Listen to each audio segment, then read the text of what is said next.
ဗုဒ္ဓံတရဏံဂစ္ဆာမိမိမိဘဝကိုဖရာကိုအနှင်းတယ်ဓမ္မံတရဏံဂစ္ဆာမိသံဃံတရဏံဂစ္ဆာမိမိမိဘဝကိုဓမ္မသံဃာကိုအနှင်းပြီးတော့ကိုယ်ပဲစိတ်ကပ်ပါတယ်လို့ကိုယ့်ရဲ့ဘဝကိုအနှံ့ပြီးတော့တရဏဂုံအလေးအမြတ်ထားပြီးတော့ဆောက်တည်လို့ရှိရင်လေကုသိုလ်ကောင်းမှုအလွန်ကြီးမားတဲ့ကုသိုလ်ကောင်းမှုဖြစ်တယ်မြတ်စွာဘုရားဟောထားတာကိုတရားကြည့်ဘုရားဘယ်လိုဟောတော့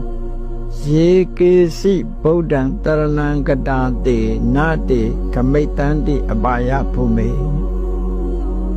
ဘုရားတရားတန်ခါယရဏသုံးပါးကိုအလေးအနက်စိတ်ပန်လက်ပါဆိုဝိจิตတန်နေဆိုတာကိုပြောတာမဟုတ်ဘူးနော်ဆိုရိုးရှိလို့ကောက်ဆိုတာမဟုတ်ဘူး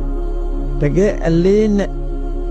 ဘုရားကုံကိုအာယုံပြုပြီးတော့ငါဘဝဘုရားကိုအနံ့ပါတယ်ဘုရားဆုံးမ